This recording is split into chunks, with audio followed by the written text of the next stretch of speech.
Honorable Vice Chancellor, Honorable Chairman of this meeting, all distinguished guests and sisters and brothers. It's indeed a very happy occasion for me to share some experiences and some understanding of Vipassana. I should speak about Vipassana in relation with human development. And that really makes it a very broad spectrum, so to speak. Because these two ideas are very different from each other. Human development, as we understand today, is quite a different subject and involves so many things which in philosophical language are called mundane approaches. Whereas Vipassana is just the contrary.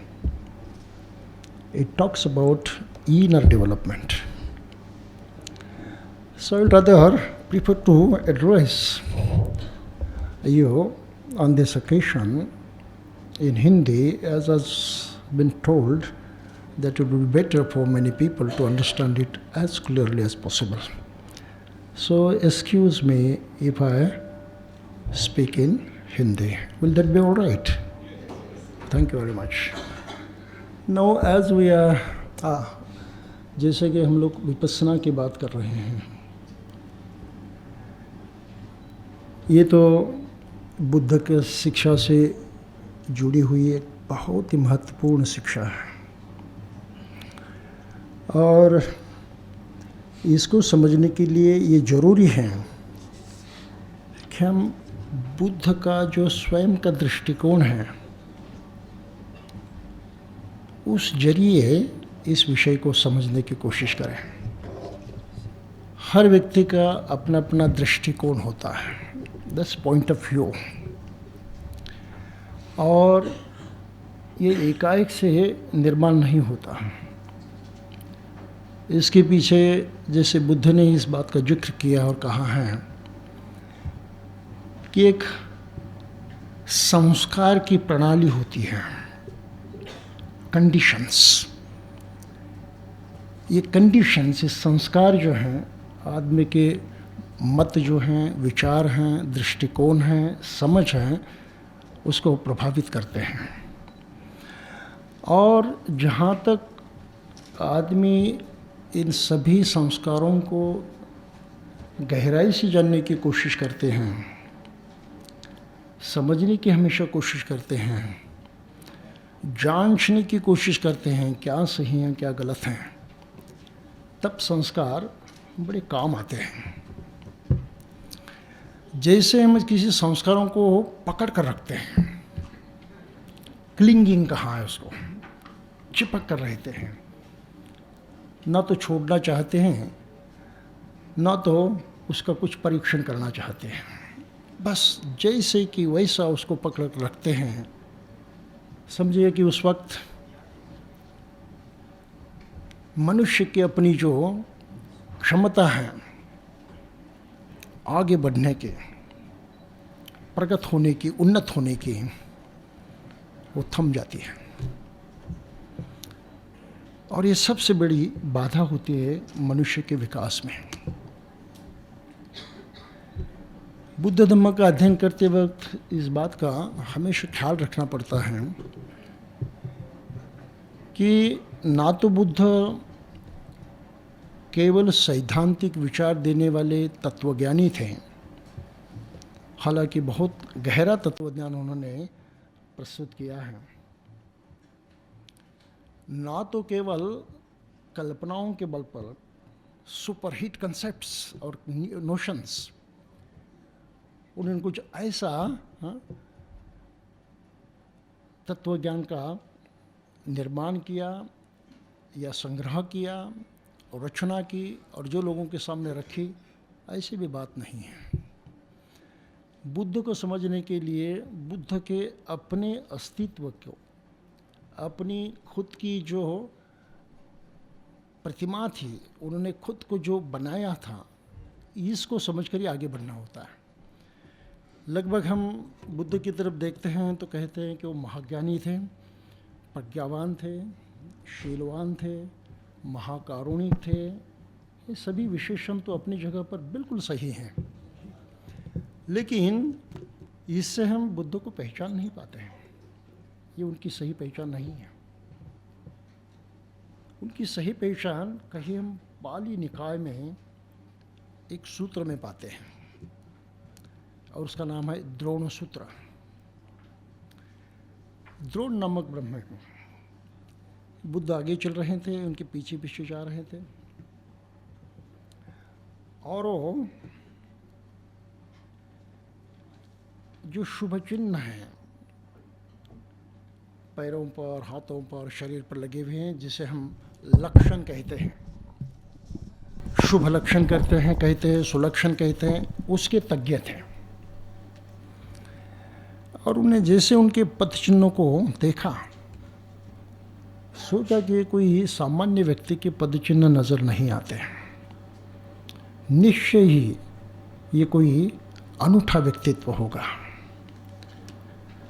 और तब उन्होंने देखा कि बुद्ध कहीं रास्ते से हटकर एक पेड़ के नीचे पालथी लगाकर बैठे हैं। तुरंत वहाँ पर जाते हैं, प्रणाम करके उनको पूछते हैं कि आप कौन हैं श्रीमान, आप कौन हैं? क्या आप ईश्वर हैं? और बुद्ध कहते कि नहीं ब्राह्मण, मैं ईश्वर नहीं हूँ। तो पूछते हैं क्या आप यक्ष हैं? बुद्ध कहते नहीं। किन्नर हैं? बुद्ध कहते नहीं। गंधर्व हैं? बुद्ध कहते नहीं। तो पूछते हैं कि क्या आप मनुष्य तो हो? और इसका भी जवाब देते हुए बुद्ध ने कहा कि नहीं, मैं मनुष्य भी नहीं हूँ। बड़ी हैरानी की बात है। सर्वसामान्य मनुष्य की दृष्टि से ये कोई अनूठा व्यक्तित्व था, इतना प्रभावशाली था कि उनको मनुष्य मानना मुश्किल था। और द्रोण ब्राह्मण ने ये बिल्कुल सही ढंग से जाना था कि मनुष्य तो बिल्कुल है ही नहीं। लगा कि शायद ईश्वर होंगे, देव होंगे, कोई ऐसे ट्रांसेंडेंटल बीइंग होंगे, और वो भी नहीं है। तो मनुष्य होना तो असंभव ही है। कहते कि मनुष्य भी नहीं। तो पूछा कि हैं कौन? और तब बुद्ध ने उससे कहा था कि देखो ब्राह्मण, सभी मनुष्य मात्र और सभी ट्रांसेंडेंटल बीइंग, यक्ष, किन्नर, गंधर्व या देव, ये सब अपने आश्रयों के अधीन होते हैं। आश्रय, अपने आश्रयों के अधीन होते हैं। आश्रय उन बातों को माना गया है जो मनुष्य और प्राणियों को उस जीवन धारा में पकड़ कर रखते हैं, और यही कारण माना गया है जिससे पुनर्निर्माण की प्रक्रिया, पुनर्भव की प्रक्रिया, जिसे पुनर्जन्म कहते हैं, वो प्रक्रिया चली रहती है। आश्रय वे एजेंट हैं उस प्रोसीजर को पकड़ कर रखने का। अगर इससे आदमी मुक्त हो जाता है तो उसकी जो चेतना शक्ति है, जिसको आधुनिक साइकोलॉजिस्ट और वैज्ञानिक भी, फिजिसिस्ट भी कहते हैं कि कॉन्शियसनेस है। ये मॉडर्न फिजिक्स में एक नई कल्पना है। Consciousness is suppose to be an universal form of energy. और इसलिए अब वैज्ञानिक खोज में भी होलिस्टिक अप्रोच अपनाया जाता है। तो आज का विज्ञान केवल मटेरियलिस्टिक नहीं है, भौतिकवादी नहीं है। तो कॉन्शियसनेस को भी एक एनर्जी के तौर पर समझ रहा है और उसको समझने की, मानने की कोशिश कर रहा है। ये कॉन्शियसनेस, जिसे चेतना शक्ति हम कहते हैं, इसका बहुत ही सही निदान और जानकारी बुद्ध ने हासिल की थी। और इसलिए मनुष्य जाति में बुद्ध का अपना अलगपन है, ऐसा अलगपन है जो किसी से कंपेयर नहीं किया जा सकता, किसी से तुलना नहीं की जा सकती। आश्रमों में 4 आश्रम माने गए हैं। कामाश्रम ये प्रथम है। A sensual desire produced by all senses constitute a very great attachment to living form. और इससे मुक्ति पाना बड़ा मुश्किल है। व्यावहारिक जीवन में भी मनुष्य मात्र और प्राणी मात्र इस काम छंद से बहुत पीड़ित होते हैं और इस बहुत तगड़ी शक्ति मानी जाती है। एकाएक से इससे छुटकारा नहीं होता। तो ये है कामाश्रव। आश्रव के माने ऐसा कुछ निर्माण होता है जो इस प्राणी को उसे चिपक कर रहने में मदद करता है। दूसरी चीज वैसी ही एक आश्रव की भावना है, वो है जिसको कहते हैं भवाश्रव। खासकर मनुष्य प्राणी चाहता है कि मैं जीवित रहूं हमेशा के लिए, ये जानते हुए कि मरण असंभव नहीं है। ये तो बिल्कुल संभव ये होना ही है, it's a matter of fact. हर निजी अनुभव हम करते हैं, समझते हैं कि हर चीज, हर दर, हर पल, हर चीज बदलती रहती है, उसमें परिवर्तन होते रहता है। जन्मा हुआ बालक बुढ़ापे की उम्र तक पहुंचता है, वही का वही नहीं होता। सब एलिमेंट्स जो हैं, उसको बनाने वाली जो सब चीज़ें हैं, जिसे कभी पंच महाभूत कहा जाता है, 6 महाभूत कहा जाता है, ये सब में परिवर्तन होते रहता है। मेडिकल साइंस भी हमको ये कहता है कि every 7 years every cell in the body changed. शरीर में एक भी पेशी बगैर परिवर्तित हुए नहीं रहती। So this is the law of universe, unchangeable. And this was something the Buddha first understood, that everything changes. There is nothing permanent, there is nothing lasting. आज का विज्ञान इसी बात को प्रमाणित करता है कि विश्व में ऐसी कोई चीज़ नहीं जिसमें परिवर्तन नहीं होता। बुद्ध के शिक्षा में उसको अनिच्छ कहा है, अनित्य।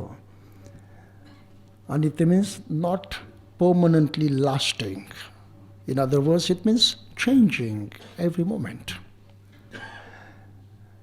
तो बुद्ध ने इस सच्चाई को जाना, और क्यों जाना इस सच्चाई को? तो उनके सामने बहुत गहरा सवाल था। गृह त्याग के जो हम कारण देखते हैं वो भौतिक कारण हैं, ऐतिहासिक है, तर्क शुद्ध हैं, तर्क विपरीत भी हैं। जो भी कुछ हो अपनी जगह रहने दो। मुख्य जो उनका विचार था वो था, ये सोच उनकी ये थी कि हर प्राणी की और खासकर मनुष्य माने की एक आंतरिक इच्छा होती है, इनेट डिजायर, कि हम सुख को पाए। केवल जीवित रहना इंसान के लिए, मनुष्य के लिए और खासकर सभी प्राणियों के लिए पर्याप्त नहीं है। जीवित तो हम रहे जरूर, लेकिन किस ढंग से जीवित रहें? सुख को भोगते हुए, सुखपूर्वक जीवित रहें। So this is innate desire, inner desire of every being and specially of human being to live with happiness.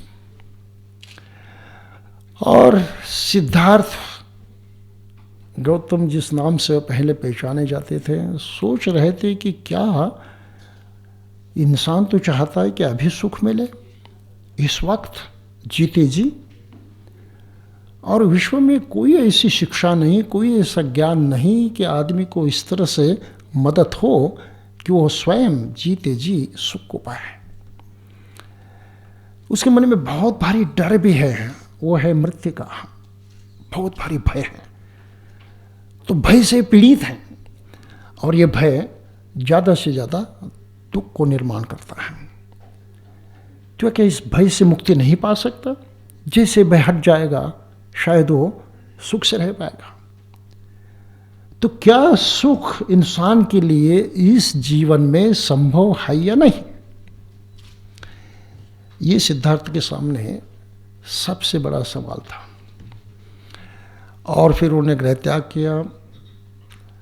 उस वक्त की जो कुछ शिक्षा विद्यमान थी, जिसमें खासकर श्रामणिक परंपराओं में योग और ध्यान की शिक्षा का समावेश था, और जिसकी फाउंडेशन, जिसकी नींव उनसे बहुत पहले कपिल मुनि ने रखी थी, उसका अध्ययन किया। ध्यान करने वाले उस वक्त आचार्य भी थे। ऐसे 2 आचार्यों के पास उनने शिक्षा ग्रहण की, जिनका नाम अलार कालाम था और उद्धक रामपुत्र था। ध्यान करने की जो 8 सीढ़ियाँ थी उसको उन्होंने अपना लिया, उसमें वो बिल्कुल प्रगत हो गए और देखा कि ये सब प्राप्ति होने के बावजूद भी सुख तो कहीं दिखाई नहीं देता। अपने आचार्य से बातचीत की कि गुरुजी कुछ शिक्षा देने में कमजोरी रही, कुछ बाकी रहा है? उन्होंने कहा नहीं, हमने जितना पढ़ाना था पढ़ा दिया, कुछ भी बाकी नहीं है। तो मैं चला, ये मेरे काम का नहीं रहा। उन्होंने कहा नहीं रहो यहाँ, इतने सारे स्टूडेंट हैं हमारे, आचार्य बनकर रहो, हमारे साथ साथ रहो। उन्होंने कहा आचार्य बनने का मेरा मकसद नहीं है, ये हेतु नहीं है, इसलिए मैंने गृह त्याग नहीं किया। मैं तो बस एक ही प्रश्न की खोज में हूँ कि मनुष्य चाहता है इसी जीवन में सुखपूर्वक रहें, वो उसको मिलता नहीं है, क्या ये ज्ञान उपलब्ध है या नहीं। और फिर उस जमाने में तपाचरण किया करते थे, शारीरिक कष्ट अनुभवते थे, बहुत अलग अलग विधि थे। पाली ग्रंथों में लिखा गया है कि 62 प्रकार के कहे कि धम्म तत्वज्ञान उस वक्त उपलब्ध थे। ये केवल तत्वज्ञान ही नहीं थे, कुछ आचरणात्मक बातें भी थे, और इनमें से जितना करना था उन्होंने कर लिया। ये तपाचरण भी किया 1, 2, 3 दिन नहीं, 6 साल तक, और तब उन्होंने पाया कि ये भी काम का नहीं रहा, तो करे क्या। तब उनके दिमाग में आया है कि छोटा था और पिताजी के खेत पर जाता था और वहाँ जामुन वृक्ष के नीचे बैठकर मैं ध्यान करता था तो कुछ अलग महसूस होता था। क्यों न शायद उसका भी मैं प्रयोग करके देखूं। और उन्होंने दोबारा ध्यान की अवस्था के 4थे चरण तक अपनाया और फिर वो गहराई में अपने मन में उतरने की कोशिश करने लगे। ये मन में उतरने की जो कोशिश है, इसी को ही विपस्सना कहते हैं। और इंसान के पास एकमात्र शक्ति है जो इसमें सहायक हो सकती है, वो है उसका मन। मन के माने जिसे हम जानते हैं उतना ही नहीं, मन के बहुत सारे आयाम हैं और उसका जिक्र करना आज संभव नहीं है। लेकिन महायान ग्रंथों में लिखा गया है कि मन के भी 8 अंग माने गए हैं, जो मॉडर्न साइकोलॉजी के लिए भी अज्ञात हैं। फ्राइड ज़्यादा से ज़्यादा 3 बातों को पहचान गए। कहने लगे कॉन्शियस मन है, चेतना युक्त, जो जानता है, वो जानने वाला मन सभी को ज्ञात है, मेरा मन है, मेरा अपना है, ऐसा है वैसा है, सब जानते हैं। लेकिन उसने कहा कि इतना ही नहीं, उसके पीछे भी एक मन छिपा हुआ है जिसको सबकॉन्शियस कहते हैं या अनकॉन्शियस कहते हैं। और फिर उसने ये भी जाना कि इस मन में और एक तीसरा फैक्टर है, उसको ईट कहा गया है, हम कहते हैं, मैं कहता हूँ। और ये तीनों जो हैं, इससे मनुष्य का आंतरिक जीवन बनता है। ये अपने फ्राइड की खोज है, जो उनके डिसाइपल भी थे, साथी भी थे, और बाद में उससे थोड़े मतभेद होकर अलग ढंग से अपने तत्वज्ञान को या साइकोलॉजी को आगे बढ़ाया। वो जुंग भी इसी बात पर सहमत थे। लेकिन वास्तविक बुद्ध ने कहा कि एक मन की, दो मन की, तीन मन की बात नहीं है, उसके पीछे गहराई में 8 मन छिपे हुए हैं। तो बुद्धिज्म में मन जिस अर्थ से माना जाता है, इसके लिए दूसरे भी शब्द प्रयोग किए जाते हैं, जैसे चित्त है, चित्त से चेतसिक शक्तियाँ बनी हैं, ऐसा भी माना जाता है। और फिर तीसरा महत्वपूर्ण शब्द है जिसको विज्ञान कहते हैं या विज्ञान कहते हैं। विज्ञान के माने कॉन्शियसनेस है। तो कॉन्शियसनेस फंडामेंटल है, ये मूलभूत है, मूल चेतना शक्ति है। तो बुद्ध ने क्या किया, इन तथ्यों को जाना और अपने मन के गहराई में उतर कर देखा कि यहाँ कुछ बातें चिपक कर रहती हैं मन के अंदर, और उससे आश्रय बहते रहते हैं, और आदमी इस जन्म मृत्यु के चक्र से छुटकारा नहीं पाता। उसी को दूसरे शब्द में उन्होंने कहा तृष्णा या अज्ञान।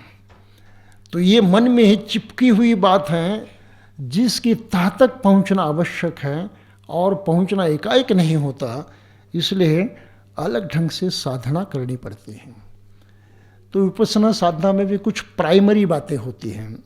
जैसे हम स्कूल में जाते हैं तो आजकल एकदम से कोई पहली कक्षा में जाता नहीं, उसको केजी में जाना पड़ता है, सीनियर केजी में जाना पड़ता है। ये प्रिपरेशन करने के बाद कहीं प्रथम कक्षा में ही दाखिल होता है और फिर आगे बढ़ता है। उसी तरह से ध्यान के माध्यम में भी सबसे पहले इंसान को जो प्रयास करना पड़ता है वो अपने मन के संपर्क में आने का। अगर मन के संपर्क में आए ही नहीं तो उसको जानेंगे कैसे? जाने ही नहीं तो उसको गहरा में पहचानेंगे कैसे? कुछ नहीं काम आएगा। तो मन के संपर्क में आने के लिए साधना आवश्यक है, मेडिटेशन आवश्यक है। उसको प्राइमरी मेडिटेशन कहते हैं, जो आनापानसति से शुरू होता है। दूसरे भी काफ़ी आलम्बन है, केवल आनापानसति नहीं, बहुत सारे विषय हैं। और तिब्बतन वगैरह बुद्धिज़्म में हम देखते हैं तो सैकड़ों विषय हैं जो आदमी को अपने मन के संपर्क में लाने में काम करते हैं। और फिर जब मनुष्य अपने मन के संपर्क में आता है तो मन की कुछ अवस्थाएं, उसकी विशेषताएं जानने में सफल होता है। और उसमें पहली विशेषता हर आदमी के समझ में आती है कि मन बड़ा चंचल है, बड़ा स्थिर है। धम्मपद में कहा है, फंदनं चपलं चित्तं दुरखं दुनिवार्यं। ये चित्त कैसे है, ये मन कैसे है? फंदनम, स्पंदन करने वाला है, चपल है, कहीं एक जगह स्थिर नहीं होता। इस क्षण मन में जो विचार है, अगले क्षण कोई दूसरा ही आ जाता है, स्थिर नहीं होता। और ये अस्थिरता जो है, ये अस्थिरता ही अपने खुद के मन को सही ढंग से जानने में सबसे बड़ी बाधा होती है। और इसलिए एकाग्रता पाना आवश्यक है। और आनापानसति के सहारे और दूसरे कुछ आलम्बन के सहारे इंसान इस एकाग्रता को पाने में सक्षम होता है। मान लीजिए कि केजी और सीनियर जूनियर केजी खत्म हो गए, अब वो प्रथम कक्षा में जा पहुंचता है। प्रथम कक्षा में पहुंचने के बाद मन की गहराई में और उतरता है। ये मैं बहुत जिक्र नहीं करूँगा, सिर्फ आपको एक इशारा दे रहा हूँ, एक संकेत कर रहा हूँ कि किस तरह से बुद्ध ने प्रयास किए। तो ध्यान की प्रथम अवस्था में जाता है जिसमें 5 मानसिक चीज़ें मौजूद रहती हैं। फिर दूसरी अवस्था में जाता है जिसमें 3 मौजूद होती हैं। फिर ध्यान की चौथी अवस्था में जाता है, और ध्यान की चौथी अवस्था में उसकी एकाग्रता बिल्कुल पक्की हो जाती है। उस बल पर वो फिर मन के अंदर उतरता है और जांच करने लगता है। और जांच कैसे होती है कि भाई ये शरीर है, ये मेरा मन है, मैं ध्यान कर रहा हूँ, मन के अंदर देख रहा हूँ क्या हो रहा है। तुरंत उसके ध्यान में आ जाता है कि ये 2 अलग अलग चीज़ें हैं, शरीर और मन एक नहीं है, 2 अलग हिस्से हैं अपने अस्तित्व के। मन की अपनी शक्ति अलग है, अपना महत्व अलग है, उसका स्वरूप अलग है, उसका अस्तित्व भी अलग है। शरीर तो मानो बिजली के तार जैसा है, अगर बिजली बहे तार के अंदर तो उसका अपना महत्व होता है, और बिजली बंद हो जाए तो तार का कोई मूल्य नहीं होता। तो मन अगर इससे सक्षम रहा तो मनुष्यत्व है, उसका जीवितपन है। अगर मन खत्म हो गया तो इस शरीर का कोई मूल्य नहीं। और ये हम देखते हैं अपने व्यावहारिक जीवन में भी कि कोई पागल हो जाता है, मनोविकृत हो जाता है, तो मनुष्य के तौर पर वो ठीक से जी नहीं सकता। तो मन ही सब कुछ है। यही एक ऐसी असाधारण शक्ति हर इंसान के पास है जिसके जरिए वो अपने व्यक्तित्व को बदल सकता है, अपने अस्तित्व को बदल सकता है, और उस ऊंचाई तक पहुंचता है जहां वो वास्तव में पहुंचना चाहता है। और वो ऊंचाई सब सुख की प्राप्ति। ये बुद्ध का ध्येय था। उन्होंने इसको पाया जो बुद्ध के उदय काल तक किसी को ज्ञात नहीं था। लोग सोचते थे यहाँ सुख है, दुख है, लेकिन कारण क्या है? जब कारण की बात आती थी तो सभी केवल कल्पना करते थे कि कारण क्या होगा। हो सकता है कोई ऐसी शक्ति है बाहर जो आदमी को सुख और दुख देती है, उसके हाथ में कुछ नहीं है, ये कल्पना मात्र है, सच्चाई नहीं है। बुद्ध ने इसको ठीक से पहचाना कि कल्पना के आश्रित नहीं रहे। उन्होंने कही सच्चाई क्या है, कौन सुख देता है, कौन दुख देता है, क्या यह संभव है? मैंने यहां बीज बोया है तो पौधा कहां उगेगा? यहीं पर। ये उन्होंने इसलिए कहा कि लोग कहते हैं भाई नहीं, पहले जन्म में कुछ पाप कर्म वगैरह किए थे, उसके सब अभी हिसाब चुकाने पड़ते हैं, तो ये भोगना ही पड़ता है। दुख से मुक्ति नहीं है, तुम्हारे हाथ में नहीं है। हो सकता है अभी तुम कुछ सही ढंग से किसी धर्म शिक्षा की प्रणाली के अनुसार व्यवहार करोगे तो अगले जन्मों में सुख की प्राप्ति हो सकती है, तुम्हारे हाथ में कुछ नहीं। बुद्ध के इस पर एक ही सवाल था कि मैं यहाँ बीज बो रहा हूँ, वृक्ष तो यही उगना चाहिए। पिछले जन्म में मैंने कुछ बीज बोया और उसका वृक्ष आज उगे, ये संभव नहीं है। और वैज्ञानिक तौर पर इस बात को हम मानते हैं कि वैज्ञानिक भी कहते हैं कि there is law proximity. Law proximity, जहाँ कारण होता है उसके इर्द गिर्द वहीं पर ही परिणाम होता है। कारण एक जगह, परिणाम दूसरी जगह असंभव नहीं है। ये बहुत मिथ्या धारणा है, बहुत गलत सोच है, बहुत गलत विचार हैं। लेकिन दूसरा कोई विकल्प न होने के कारण इंसान उसको पकड़ कर रखता है, और उसकी पकड़ में रहते हुए वो ज्ञान की तरफ आगे नहीं बढ़ सकता, उसका रास्ता बंद हो जाता है। बुद्ध ने इस सच्चाई को जाना कि जरूर अगर आदमी यहाँ दुखी हैं तो उस दुख का कारण उसके पास इर्द गिर्द कहीं यहीं पर होना चाहिए, बाहर नहीं हो सकता। ये बहुत ही मूलगामी विचार था, और इसके तहत उन्होंने अपने मन के गहराई के अंदर उतरकर उस सच्चाई को जाना कि ये आश्रम है, ये तृष्णा है, मन में ये अज्ञान छिपा हुआ है, इसके चिपके रहने से ये सब कुछ हो रहा है। और अपनी एकाग्रता की जो शक्ति मन में पैदा हुई थी, उसकी ताकत पर, उसके बल पर उन्होंने उस आश्रम को हटा दिया, निराश्रय हो गए। जैसे ही हटा दिया, ऐसे सुख का अनुभव किया जिसका वर्णन नहीं किया जाता। उस सुख का नाम है निब्बान या निर्वाण। निर्वाण के माने मृत्यु नहीं, निर्वाण के माने जैसे भी उसका पाली ग्रंथों में लिखा है कि जैसे दीप बुझ जाता है वैसी वो स्थिति है। तो यहाँ जीवन का बुझ जाना इस अर्थ में निर्वाण शब्द प्रयुक्त नहीं है। बूझने का संकेत इसलिए किया है कि वो जलने के लिए जो ऊर्जा लगती है, जो प्रक्रिया चलती है ज्वलन क्रिया जारी रखने की, उस प्रक्रिया को रोका गया है। अब ज्वलन क्रिया प्रज्वलित नहीं होगी और रुक गई है। तो इंसान हमेशा पुनर्जन्म में जाता है, बार बार अलग अलग ढंग से जीवन को पाता है। उस प्रक्रिया को रोका गया है और उसको निब्बान प्राप्त हुआ है। वो जो कॉन्शियसनेस है, यूनिवर्सल कॉन्शियसनेस है, उसे वो एक रूप हो गया। अब उसके लिए दूसरा जन्म नहीं है। इस अर्थ से निब्बान है। और ऐसी सुख की अवस्था है कि व्यवहार में कुछ भी हो उसको दुख नहीं होता। तो उसके व्यावहारिक भी नतीजे बहुत भारी हैं, व्यावहारिक भी फायदे बहुत भारी हैं। बुद्ध ने इसको ही मनुष्यत्व का पूर्णत्व कहा है।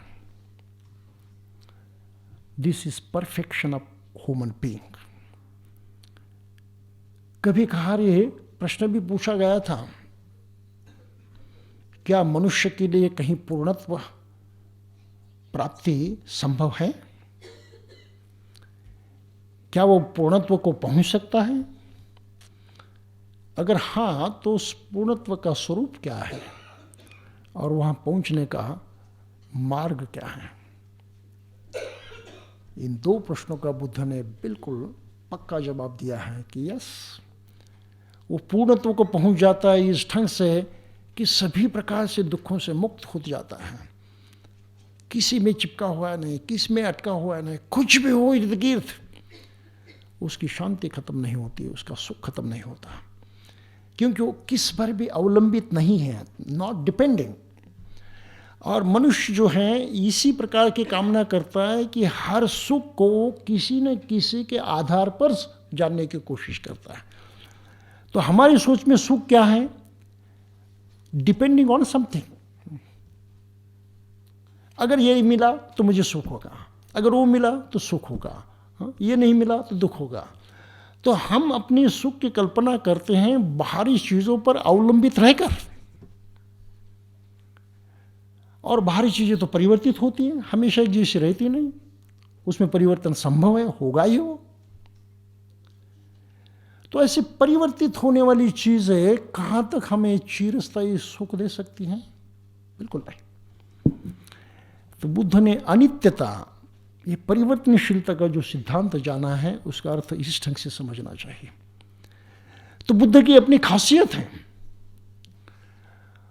वो केवल दिमाग से सोच विचार कर कुछ सिखाते नहीं।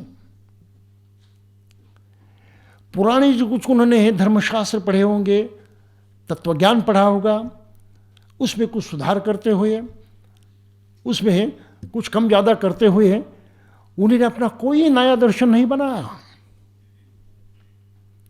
इस बात को भी सोचना जरूरी है। जो उन्होंने कहा उनका अपना अनुभव है, जो उन्होंने कहा वो अपना अनुभव है, और इस प्रकार का अनुभव मनुष्य मात्र में उससे पहले किसी ने नहीं किया था, और इसलिए बुद्ध का अपना अनोखापन है, एक अपनी पहचान है। अगर बुद्ध को समझना है और अपनी शिक्षा को समझना है, तो बुद्ध की इस स्थिति को पहचानते हो, उसको जानते हो और उसको समझने की कोशिश करते हुए हम आगे बढ़ सकते हैं, वरना नहीं। तो बुद्ध धर्म को समझने के लिए बुद्ध की भूमिका में उतरना आवश्यक होता है। बगैर इस भूमिका को अपनाएं, अगर हम बुद्ध धर्म का अध्ययन करते रहें तो मेरा अध्ययन होगा बुद्ध धर्म का, बुद्ध धर्म का अध्ययन नहीं होगा, दूसरे का अध्ययन होगा बुद्ध धर्म का, लेकिन बुद्ध के धर्म का अध्ययन नहीं होगा। और इस चंगुल में आदमी फंस जाता है। तो जो कुछ अध्ययन होते हैं वो किसी दृष्टिकोण से होते हैं। There is a certain point of view. You study Buddhism from your point of view or somebody else's point of view. But यकीन मानिए, your point of view is playing major role there and you cannot understand Buddha. That is the greatest difficulty.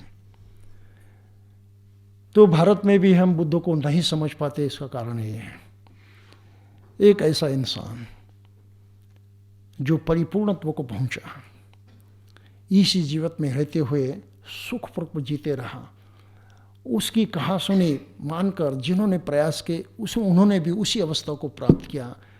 तो उदाहरण से, ऐतिहासिक दृष्टि से उनकी शिक्षा का प्रमाण भी साबित हुआ है। इतना होते हुए भी हम उनको पहचानते नहीं। इसका कारण ये है कि हमारी सोच अलग है और बुद्ध का अस्तित्व अलग है। तो इस प्राथमिक सच्चाई को ध्यान में रखते हुए हमें आगे बढ़ना चाहिए और तब कहीं हम विपස්සना के इस विषय पर आ पहुँचते हैं। तो विपස්සना व्यक्तित्व विकास के बारे में जो कुछ कहती हैं वो हम व्यावहारिक अर्थ में व्यक्तित्व विकास के जो कुछ अंदाज कर चुके हैं उससे संबंधित नहीं है। ये आंतरिक विकास हैं, उच्च विकास हैं, और इस विकास के जरिए जो हम हैं बिल्कुल अलग बन जाते हैं। तो बुद्धिज्म में उसको कहा है ह्यूमन डेवलपमेंट, मनुष्यत्व का विकास है। अब व्यक्ति इसका अनुवाद इंग्लिश में करते हुए अक्सर पर्सनैलिटी कहा जाता है। It's not only personality, personality is just outer existence, that's part of your existence, no doubt about that, but it is not your identity. तो ये आइडेंटिटी जो है व्यक्तित्व विकास और ह्यूमन डेवलपमेंट, मनुष्य मात्र का विकास, ये दो शब्द बिल्कुल अलग हैं। और बुद्ध की शिक्षा की तरफ हम देखते हैं तो मनुष्य मात्र के विकास से नज़र से उसकी तरफ देखना चाहिए। तो बुद्ध ने ये दूसरी महत्वपूर्ण बात जो मनुष्य मात्र के सामने रखी वो ये है कि भाई तुम्हारे पास केवल एक शक्ति है जिसको माइंड कहा जाता है। मन एकमात्र शक्ति है, दूसरी कोई शक्ति मनुष्य के उतनी काम के नहीं। केवल इस जरिए है वो सुख की पूर्णत्व अवस्था को प्राप्त कर सकता है।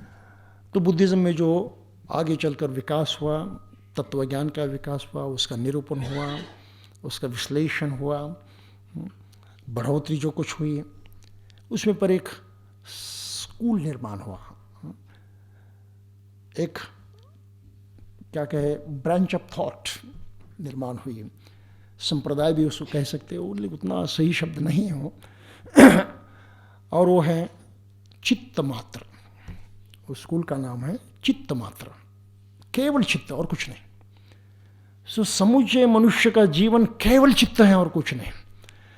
और धम्मपद जैसे बुद्ध धर्म के बहुत अच्छे ग्रंथ हम जब पढ़ते हैं तो उसकी शुरुआत ही कहाँ से होती है? मनोपबंगमा धम्मा मनोसेठा मनोमया मनसा च पदुत्थे न भासते वा करोति वा, कि मन ही सब कुछ है, वही प्रधान है, वही कुछ करता है, वही आगे बढ़ता है, वही नियंत्रण करता है, सब कुछ मन ही है। मन अगर सही करे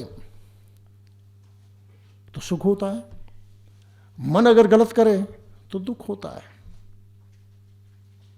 ये पहला स्टार्टिंग पॉइंट है।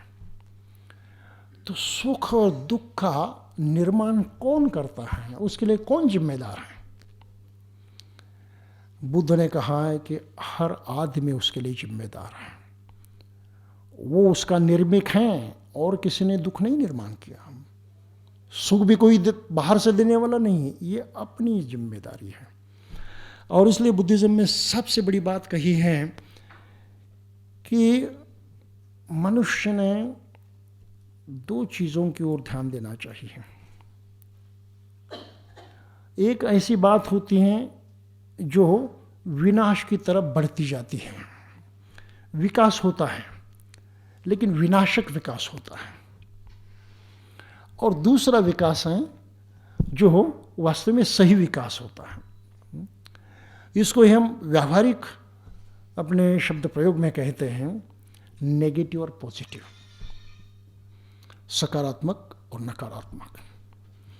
अगर मनुष्य को सुख से जीना है तो उसकी प्रथम शर्त है कि वो सकारात्मक मानसिकता को बनाए रखे। सकारात्मक मानसिकता को उसने नहीं बनाया,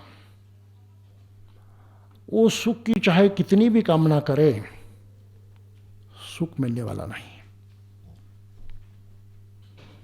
और हम दुनियादारी में देखते हैं कि यहीं पर सबसे भारी गलती होती है और लगभग हर इंसान सकारात्मक नकारात्मक दोनों ढंग को अपना कर जीने की कोशिश करता है। उसके सम्मिश्र परिणाम होने ही हैं।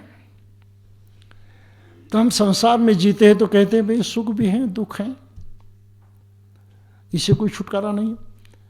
लेकिन क्यों है इसका हमने कभी विचार नहीं किया, जो हमारे लिए बुद्ध ने किया कि भाई सकारात्मक बनो, बी पॉजिटिव। जो कर्म करोगे, जो कृति करोगे, जो हरकत करोगे, वो हरकत बिना परिणाम को निर्माण किए रहने वाली नहीं है। कार्य कारण भाव इसको कहते हैं, कॉज एंड इफेक्ट थियरी हम इसको कहते हैं। और ये ऐसा ज्ञान है, एक ऐसा इस सृष्टि का रहस्य है जिसको जानते हुए आज का विज्ञान इतना बड़ा है। What is science after all? Science में तो हम कार्य कारण भाव को ही अपनाकर संशोधन करते रहते, खोज करते रहे, भाई ये कारण है तो इसके ये परिणाम हो सकते हैं, इन परिणाम को हमारे अनुकूल कैसे करें, हमारे प्रतिकूल कैसे करें, बस विज्ञान आगे आगे बढ़ते जाता है। तो विज्ञान की बेस जो है, आज की साइंस की बेस जो है, वो है कार्य कारण भाव। इससे किसी को छुटकारा नहीं।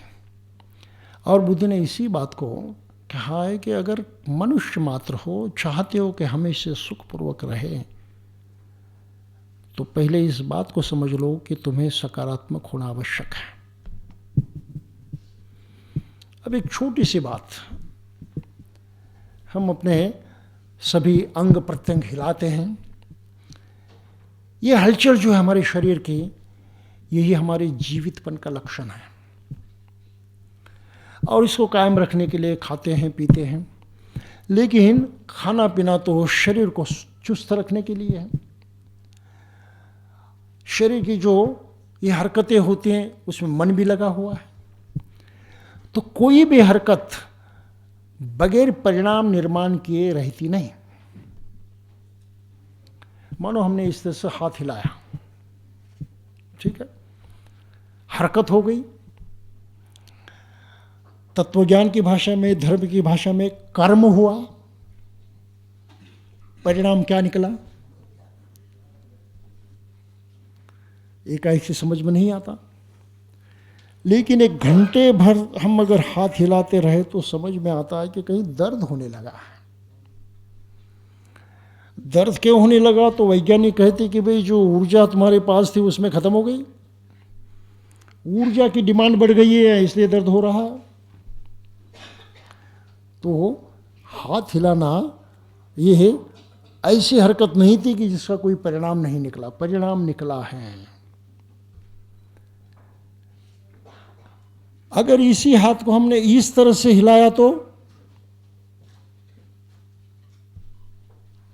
गौर से देखिए और सोचिए, हमने इसी हाथ की हरकत इस तरह से की तो क्या होता है? किसी के सामने खड़े हैं, बैठे हुए हैं, और इस तरह से हाथ हमने किया, क्या होता है? ऊर्जा तो खत्म हो गई। क्या और भी दूसरा कुछ परिणाम निकलता है? और हम जानते हैं कि यस, एक दूसरा परिणाम होता है। सामने वाले इंसान को डर लगता है, सोचने लगता है कि कहीं मुझे पीटने तो नहीं जा रहा है। ये सही है? ये परिणाम तो कई पालतू जानवर भी समझते हैं। गाय हो, बैल हो, कुत्ते हो, ऐसा कीजिए, भाग जाते हैं, समझते हैं कि नेगेटिव है। तो ये नेगेटिव एक्शन है जो अपना परिणाम दिखाती हैं, दुख पैदा करती हैं। भय पैदा होता है, दुख पैदा होता है। तो इस हाथ ने दुख को पैदा किया। यही हाथ हम किसी के कंधे पर रखते हैं, सर पर रखते हैं, पीठ पर रखते हैं, तो क्या होता है? कुछ परिणाम होता है ना। हरकत बेकार नहीं जाती, अपने परिणाम को निर्माण करके ही वो थमती है। तो आदमी को सुख होता है, अच्छा लगता है। ये सही है। ये रोजमर्रा के अनुभव है, इसको गलत नहीं कहा जा सकता।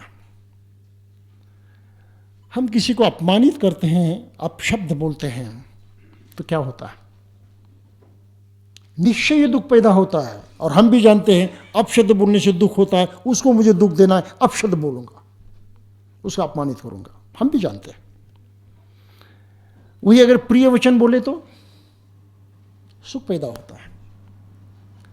दूसरे किसी ने अपशब्द कहा, अपमान किया, निंदित किया, और अब चुपचाप रहें, तो क्या होगा? ये फिजूल जाने वाली बात नहीं है, फिजूल जाने वाली हरकत नहीं है।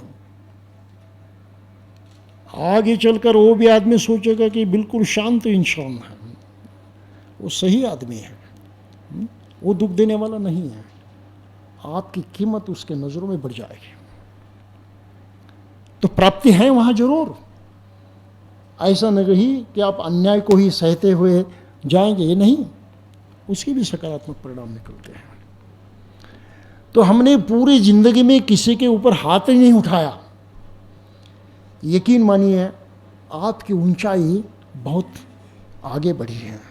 आपके संकट में रहने वाले सभी लोग आपकी तरफ अलग नज़र से देखेंगे। अलग इंसान है, अलग व्यक्तित्व है। किसी से बुरे शब्द नहीं कहें, यकीन मानिए आपने बहुत कुछ पाया, कुछ फिजूल नहीं कहा है। किसी के बारे में बुरा नहीं सोचा, यकीन मानिए आपने बहुत कुछ अच्छा किया है, और अपने व्यक्तित्व में इतना सब कुछ आ गया है जो और किसी तरीके से नहीं है। किसी ने हमको धोखा दिया, आपने 1000 बार धोखा खाया। धोखा अगर खाया है, जो नुकसान हुआ है आप यहाँ कहाँ वो वसूल कर सकते हैं। लेकिन किसी को धोखा दिया और विश्वास टूट गया,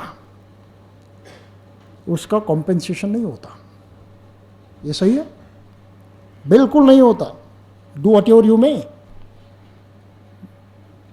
किसी को 4 पैसे उधार दिए, उसने धोखा दिया, नहीं पैसे दिए। अरे भाई 4 नहीं 40 पैसे कमाओगे दूसरी जगह, दूसरे वक्त। लेकिन जिसने धोखा दिया है वो भी समझ जाए कि नहीं, ये इंसान तो अलग है। अपनी सच्चाई का प्रभाव उस पर पड़ा है और आपकी ऊंचाई उसके नज़रों में और बढ़ गई है। और जिसने धोखा दिया है उसको ये जो गवाया है वो पाना असंभव है। रुपए पैसे तो पा सकता है, लेकिन विश्वास जो गवाया है वो नहीं पा सकता।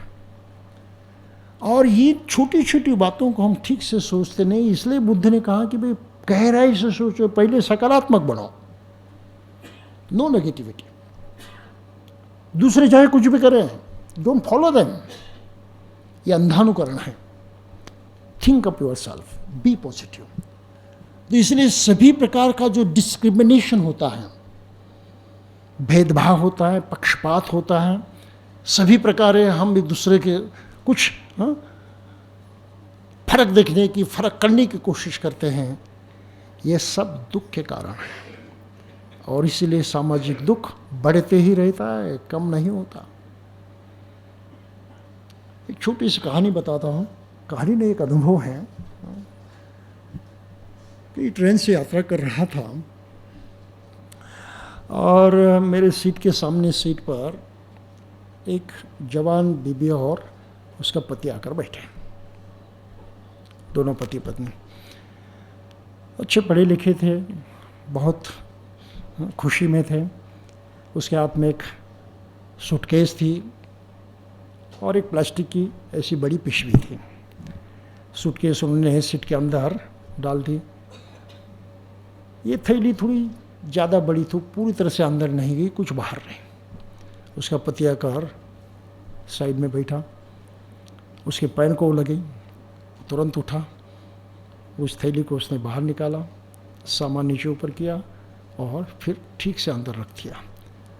तो उसकी बेबी बड़े प्यार से उसकी तरफ देख रही थी और मुझे लगा कि इतना अच्छा इंसान है, अपनी जिम्मेदारी जानता है, बगैर कुछ कहें उसने सही काम सही ढंग से किया। बहुत ही अच्छे लोग हैं। तब उसकी नज़र अपनी बीवी की नज़र से मिली। आप सोचिए कि उस वक्त आप अगर रहते थे तो क्या करते थे? बीवी से नज़र मिली, आप क्या कहते थे? क्या कहना जरूरी था या दूसरा कुछ करना जरूरी था? जो भी आप सोचें, लेकिन उसने क्या किया वही मैं पता नहीं जा रहा। जैसे ही बीवी की नज़र से उसकी नज़र मिली, उसने कहा अक्ल लगती हैं। क्या हुआ? बीवी को बड़ा क्या कहें हम, आनंद हुआ होगा, खुशी हुई होगी। वो बहुत उदास हो गई और खिड़की से बाहर देखती रही। अपमान हुआ उसका। ये नकारात्मक कर्म था। अब इसको जुड़ा हुआ एक सवाल है, मुझे बताइए कि वो महिला इस अपमान को कितने दिनों में भूलने वाली है? अगले क्षण, अगले दिन, 1 महीने के बाद, 2 महीने के बाद? संभव नहीं है। मनुष्य का मन इस तरह से काम करता है, जो साइकोलॉजिस्ट भी हम कहते हैं कि किसी ने अपमानित किया तो आदमी उसी को ही पकड़ कर रखता है, छोड़ता नहीं। अच्छी बातें भूल जाएगा, लेकिन जिस किसी ने हमारे साथ बुरा किया है उसको हम कभी भूलते नहीं। ये हमारा स्वभाव है, हम कहते हैं व्यवहार में इस तरह से हम बर्ताव करते हैं। अगर कोई भी बीच भी घर में अपने पति के कारण इस तरह से बार बार अपमानित होती हो तो मुझे बताइए कि उस पर वो कितना प्यार करेगी? जो कुछ करेगी लगभग उसको हम कहते हैं एडजस्टमेंट होगी, दिखावा होगा, उसमें सही बहुत कम होगा। इसको बहुत गहराई से सोचना जरूरी है। शादी ब्याह करते हैं, परिवार बसाते हैं, हम किस लिए बसाते हैं? सुख पाने के लिए। और प्रत्यक्षात व्यवहार इस तरह से करते हैं कि दुख पैदा हो। ये कोई काम की बात नहीं है। तो हम जरूर सोचने की कोशिश करें कि जो कुछ गलत होता है उसके लिए हम में जिम्मेदार है, दूसरा कोई जिम्मेदार नहीं। बुद्ध ने इतनी सही बात कही है कि भाई तुम जिम्मेदार हो अपने कर्म के लिए, तो सकारात्मक बनो। सकारात्मक बनने की शिक्षा को बुद्ध धर्म में शील कहा जाता है। पंचशील आता है, अष्टशील आता है, दशशील आता है, और भिक्षु जैसे होते तो उनको लिए 227 मानिए शील दे दी गई। इतने सबका पालन करना पड़ेगा। मतलब क्या है?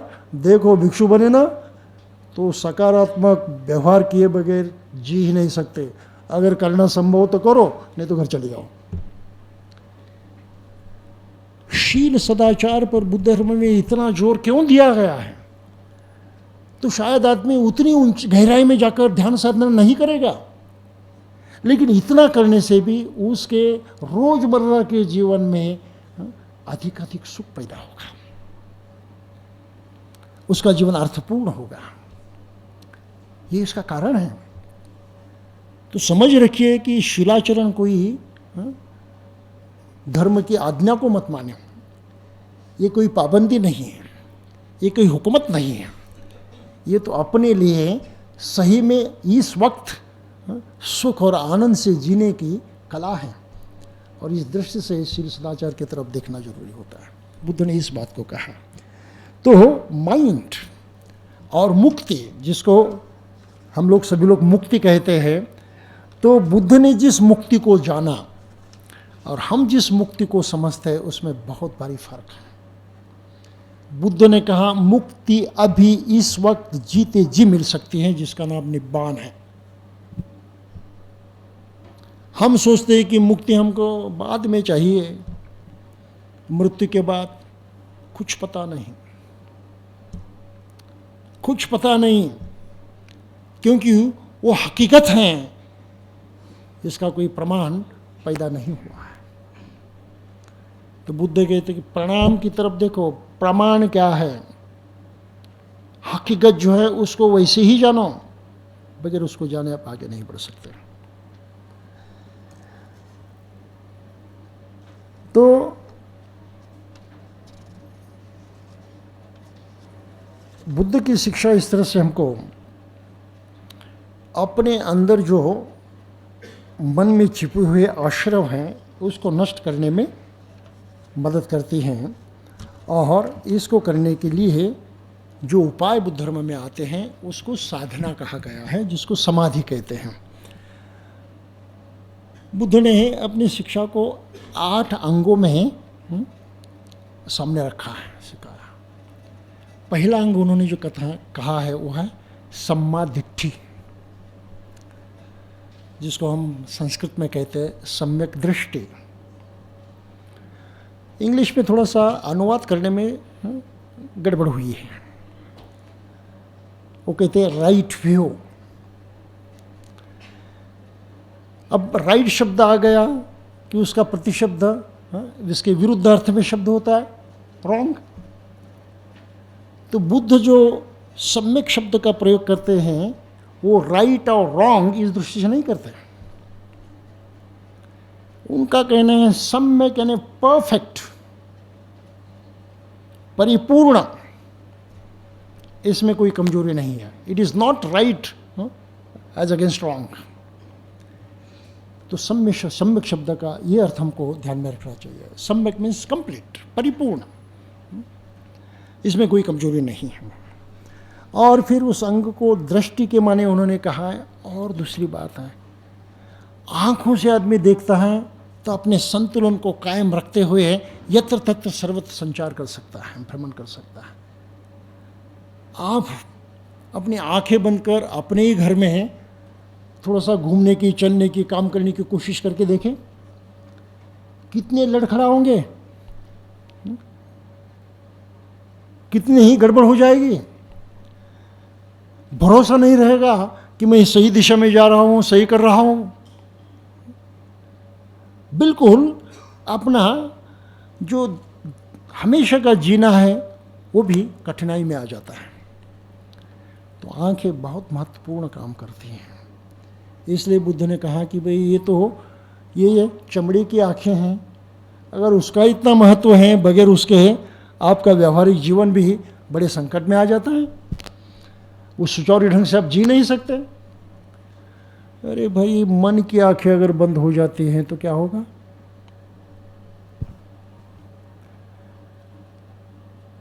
कहीं नुकसान हो गया नहीं? सबसे भारी नुकसान उसी से होगा। और बुद्ध ने इसलिए कहा है कि मनुष्य मात्र का सबसे भारी नुकसान अगर किसी एक चीज से होता है वो है उसकी गलत दृष्टि। मन की आंखें उसकी खुली नहीं है, उस धुंधलापन आया है। सही जिस चीज को जैसे वैसे देखने की क्षमता उसने खो दी है। इसलिए सम्यक दृष्टि का अर्थ है understanding things as they are. हर चीज को जैसे कि वैसे जानना है, गलती नहीं करनी है। हर चीज की अपनी उपयोगिता है और उसके उल्टे भी हैं। हर चीज को सही ढंग से जानने से हम बड़े सुचारू ढंग से अपने जीवन का यापन कर सकते हैं। इसको एक पाली में कहा यथाभूत ज्ञान दर्शन। यथाभूत ज्ञान दर्शन, जैसे वैसे जानो, भ्रम में मत जो। किसी चीज को जो है वैसे ही जानो, उसमें कुछ अति भौतिक देखने की कोशिश मत करो, कुछ ट्रांसेंडेंटल है देखने की कोशिश मत करो। इस विश्वास में मत जकड़े जाओ कि उससे कुछ अनूठा लाभ मिलेगा। असंभव है सब, यह असंभव है। और इसलिए बुद्ध ने कर्मकांड का निषेध किया। कर्मकांड इससे जन्मता है। हम चीजों पर अपनी इच्छा, अपनी आकांक्षा और विल थोपित करते हैं और अपेक्षा रखते हैं कि ये होगा, ये होगा। नहीं होता। It is projection of your mind on wrong objects which do not have that potential, that power to function according to your will. इस सच्चाई को बुद्ध ने बहुत ताकत से सामने रखा है।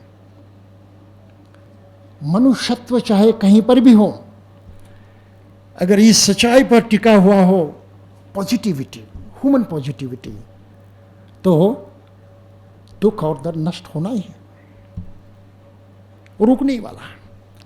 और इस तरह से हमें आगे बढ़ने के लिए कौन से प्रयोग की, कौन से साधन की सहायता होती है? बुद्ध ने कहा वो है मन की साधना। मन की साधना किए बगैर मनुष्यत्व को पाना, और ख़ास खास मनुष्यत्व के जो सबसे ऊंचे आदर्श हैं उसको पाना असंभव है। सो बुद्धिज्म इंसिस्ट ऑन मेडिटेशन, और इससे सबसे बड़ी साधना जो है, यहाँ तक कहा गया है कि अगर विपस्सना करोगे तो इस पूर्णत्व को पाओगे।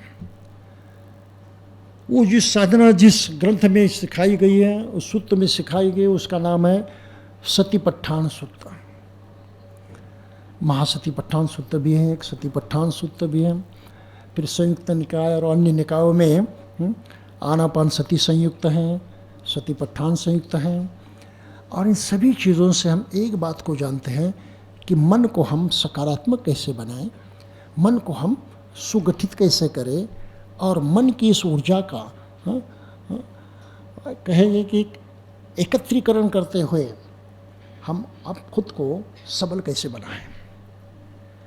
तो मनुष्य मात्र को सही बनाने के लिए ये साधनाएं काम आती हैं। और उस सूत्र के आरंभ जो है, शुरुआत जो है, इन शब्दों में की गई है।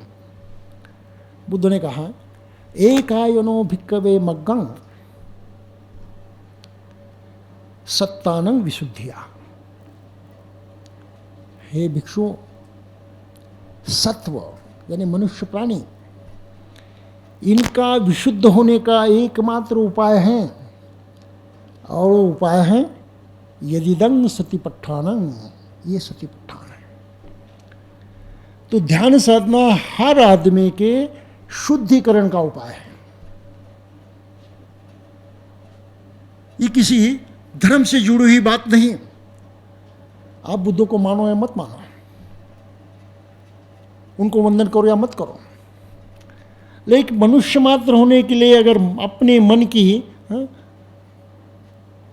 कुछ व्यवस्था करनी है, उसका ख्याल रखना है, तो इस शिक्षा को अपनाओ बेहिचक। कुछ भी गलती ही करने की जरूरत नहीं है, हर मनुष्य के लिए वो है। और इस अर्थ से देखा जाए तो बुद्ध ने कहीं अपने धर्म का निर्माण किया, ऐसा भी नहीं कहा जा सकता। लेकिन जो ट्रांसेंडेंटल है, पारलौकिक हैं, आंतरिक हैं, उसी को उन्होंने पाया। इसलिए उनकी शिक्षा भी एक बहुत ऊंचे दर्जे का धर्म शासन है। पाली में उसको कहा है धम्म विनय, और बुद्ध का अनुशासन कहा गया है। और इसलिए बुद्ध को कहा है कि सत्ता देव मनुष्यानं, ये देव मनुष्य हर कोई जो प्राणी है, जो उनके अपने मन के सहारे जीते हैं, इनके सब वो शास्ता हैं, अनुशासक हैं, उनका मार्गदर्शन करने वाले हैं, उनका नेतृत्व करने वाले हैं, उनको रास्ता दिखाने वाले हैं। ये बुद्ध की अपनी विशेषता जो है पाली सूत्रों में कही गई है। तो ये विपस्सना नाम से जानी जाती है। मूल अर्थ जो है उसका है सतिपट्ठान। सति के माने स्मृति, अखंड जागरूकता, जागृति, हमेशा जागृत रहें। किस अर्थ से?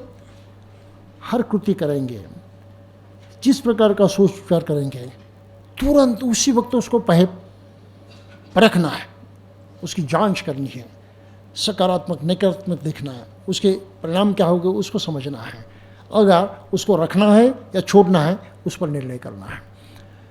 ये स्मृति है, हमेशा जागृत रहने का ये महत्वपूर्ण उपाय है।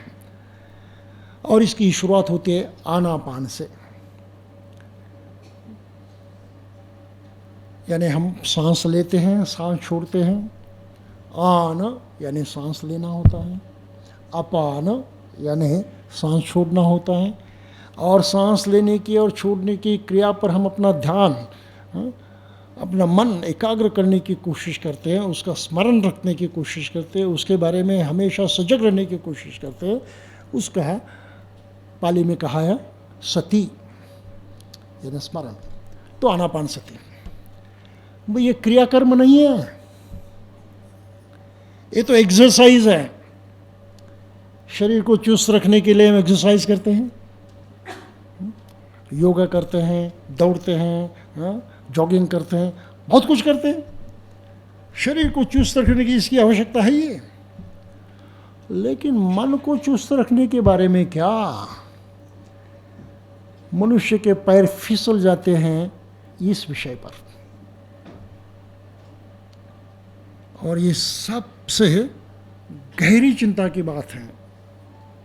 अगर यहाँ फिसले तो हम खुद के लिए दुख पैदा करते हैं और उनके लिए भी उसी तरह दुख पैदा करते हैं।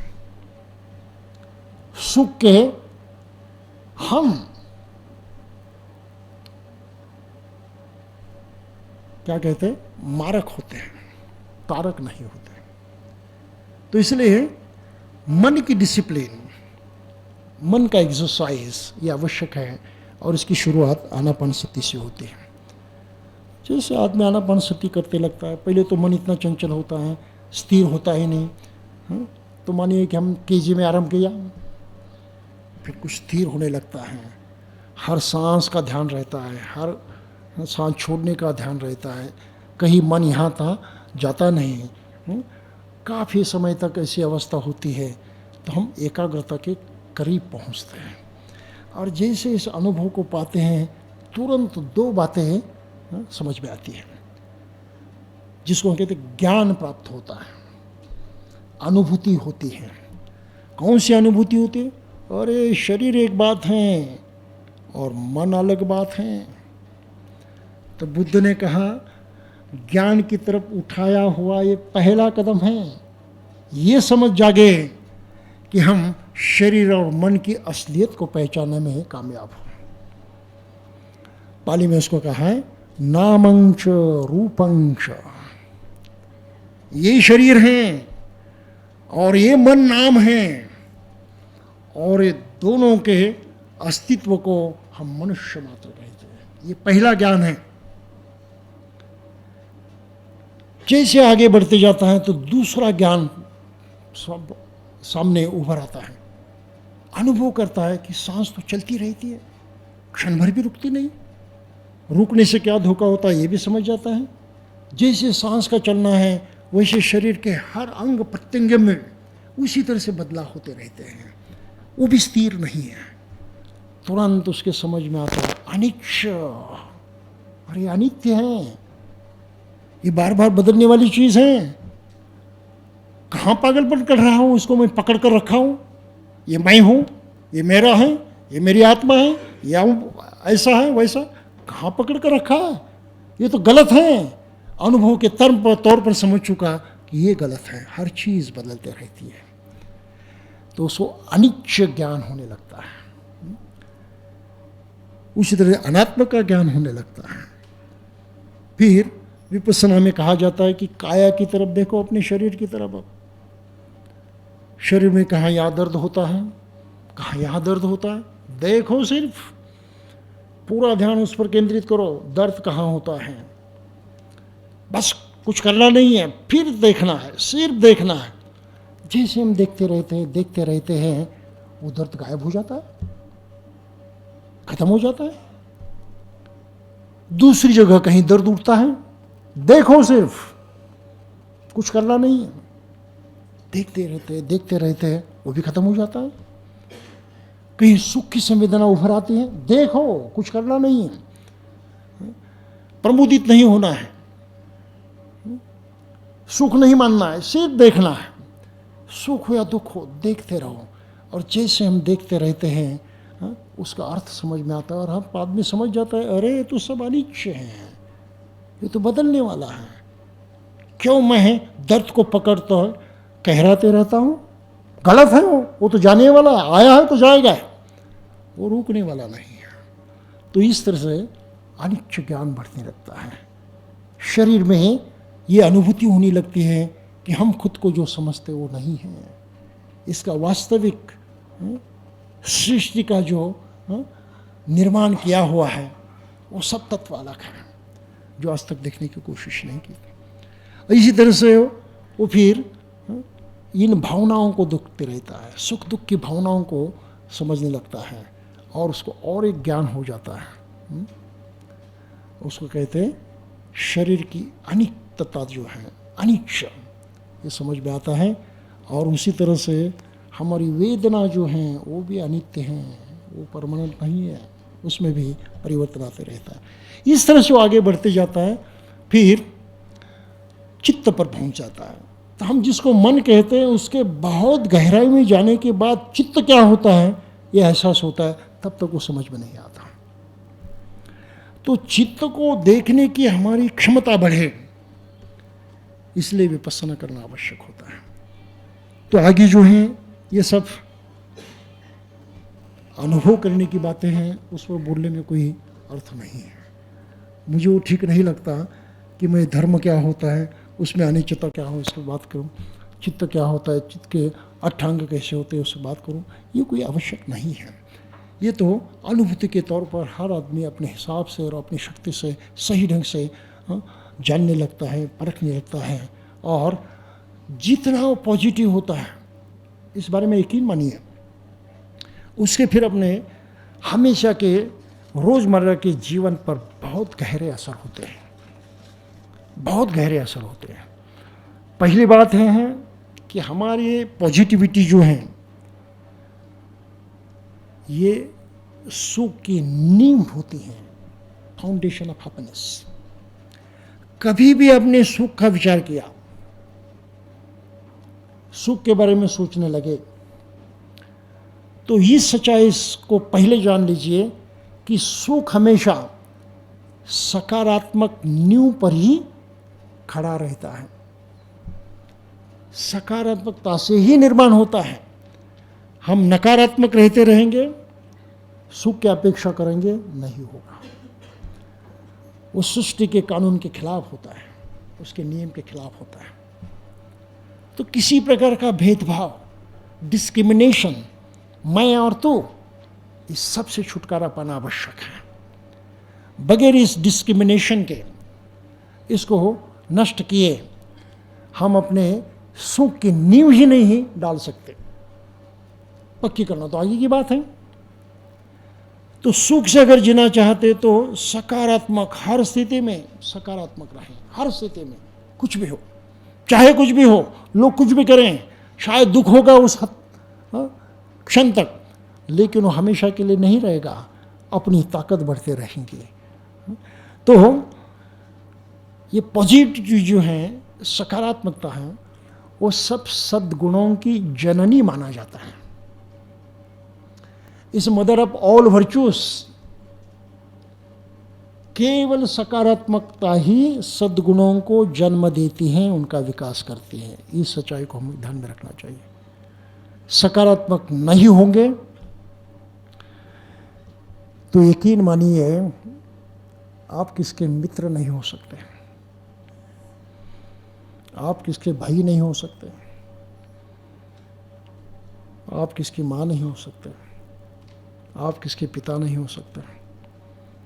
और सभी लोग जानते हैं कि माता पिता की जो भावना होती है अपने बच्चों के प्रति, वो केवल सकारात्मक होती है, केवल सकारात्मक होती है। उनसे क्या लाभ मिलेगा, उनसे क्या फायदा मिलेगा, ये विचार भी उनके दिमाग में कभी नहीं आता। बस एक ही बात को जानते हैं, ये अपना है। इसके लिए जो भी करना पड़े, चाहे कितने भी कष्ट उठाने पड़े, कितना भी दुख झेलना पड़े, वो हम करेंगे। ये जो हम कहते हैं प्यार होता है, ये सकारात्मक की सबसे बड़ी पहचान है, सबसे बड़ी पहचान है। और ऐसे जो हमारे रिश्ते नाते होते हैं, हर रिश्ते नाते की तरफ इस नज़रिया से देखना पड़ता है कि हमारा रिश्ता कितना सकारात्मक है। हर रिश्ते की जांच अगर हम सकारात्मक पद्धति से करते रहें तो यकीन मानिए सुख तो दूर भागने वाला नहीं है, बगैर चाहे भी वो अपने ही पीछे आने वाला है। बुद्ध ने धम्मपद में कहा, जैसे अपनी खुद की छाया खुद को छोड़ती नहीं, उस तरह से सुख भी हमको कभी छोड़ता नहीं, वो आने ही वाला है, इतनी गारंटी दी गई है। तो सब सद्गुण जो हैं इससे उभर आते हैं। आप दान देना सीखते हैं, दूसरों की मदद करना सीखते हैं, आप मैत्री से भर जाते हैं, प्यार से भर जाते हैं, दोस्ती आपकी हो जाती है, सबसे सुलभ व्यवहार होने लगता है। ये सभी जो सकारात्मक सद्गुण हैं, इसका विकास इस सकारात्मकता से हो सकता है और वरना नहीं। तो करुणा है, मैत्री है, अधिष्ठान है, शांति है, दान है, शील है, ये जिन सभी सद्गुणों की हम बात करते हैं, ये सद्गुण बढ़ने लगते हैं। आप उसमें परफेक्ट नहीं भी होंगे, लेकिन जैसे आकलन बढ़ते जाता है, मन एकाग्र होते रहता है, पॉजिटिविटी बढ़ती रहती है, ये सद्गुण जो हैं वो भी आप पनपने रहते हैं, आपने आप बढ़ने रहते हैं। और ये व्यक्तित्व विकास की सबसे आश्चर्यकारी बात है, सबसे आश्चर्यकारी। सद्गुण केवल शून्य मात्र से अपनाए नहीं जा सकते, किसी के पढ़ाने से अपनाए नहीं जा सकते हैं, उसका निर्माण प्राकृतिक ढंग से होता है। और वो प्राकृतिक ढंग जो है, जो प्रक्रिया है, उस प्रक्रिया को अगर हम चालना दें तो सद्गुण उभर आते हैं, वो पनपते हैं। और यही बुद्ध ने मन की ट्रेनिंग की बात में कहा है, साधना इसलिए आवश्यक है। तो विपस्सना से, व्यावहारिक अर्थ से हम जिसको व्यक्तित्व विकास कहते हैं, वो इस तरह से साकार होता है। हमारा आत्मविश्वास बढ़ जाता है, लोगों से सलूक करने के हमारे वृत्ति जो है इसमें परिवर्तन आ जाता है। जो भी हम करेंगे खुशी से करते हैं, आनंद लेते हुए करते हैं, वो कोई दबाव की, जोर ज़बरदस्ती की बात नहीं रहती, इतनी सहजता उसमें आ जाती है। और अपने बारे में संपर्क में रहने वाले हर इंसान को एक एहसास होता है, ये सही आदमी है, ये अच्छा आदमी है, इसका चरित्र अच्छा है, उस पर विश्वास किया जा सकता है, उसकी तरफ मदद मांगने को भी जा सकते हैं, वो इतना सरल आदमी है कि जा सकते हैं, खुशी से जा सकते हैं। तो ये जो मानवीय सद्गुण है उसका विकास इस तरह से होता है, ये सकारात्मक उसकी नींव है। और बुद्ध ने विपस्सना में इसी बात पर बल दिया है। तो लगता है कि अभी इससे और अधिक क्या कहूँ, आपने बड़ी शांतिपूर्वक इस बात को सुना है। बस इतनी ही आशा रखता हूँ कि कुछ अगर अमल कर पाए तो इन कुछ चीज़ों पर अमल करने की कोशिश करें, विपस्सना करने की कोशिश करें, फ़ायदा ही होगा, नुकसान तो बिल्कुल होने वाला नहीं। और सीखने के दो तरीके होते हैं। एक तरीके को कहता है, इंग्लिश भाषा में कहा जाता है लर्निंग,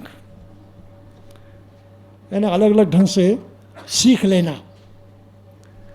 लेकिन दूसरा एक तरीका है, बहुत इम्पोर्टेंट है, उसको कहा जाता है अनलर्निंग। सीखना एक तरफा नहीं होता। It is not only acquisition of knowledge, learning. लेकिन जो पहले से कुछ गलत सीखे हैं उसको छोड़ना भी लर्निंग हो जाता है, दैट इज कॉल्ड अनलर्निंग। तो इस मनुष्य जीवन की सच्चाई को आप जाने और उसको अमल में लाने की कोशिश करें, बस इतनी अपेक्षा कर रहा हूँ। आपने शांति से सुना, मैं बहुत अनुग्रहित हूँ आपका, आपको धन्यवाद देता हूँ, आपके आभार भी प्रस्तुत करता हूँ। और मैडम ने यहाँ बुलाया इस कार्यक्रम के लिए, मैं उनको बहुत धन्यवाद देता हूँ। बहुत व्यस्त होने के बावजूद भी ऐसा निमंत्रण आने पर मैंने आने की सोची और आ गया। उसका कुछ जो मुझे आपको देना था दे चुका हूँ। जो पसंद आए आप ले लीजिए, और जिसके बारे में कोई यानी भरोसा नहीं है उसको छोड़ दीजिए। बस जितना कहते हुए सबका मंगल हो, इस आशा को जताते हुए मैं यहीं पर रुकता हूँ।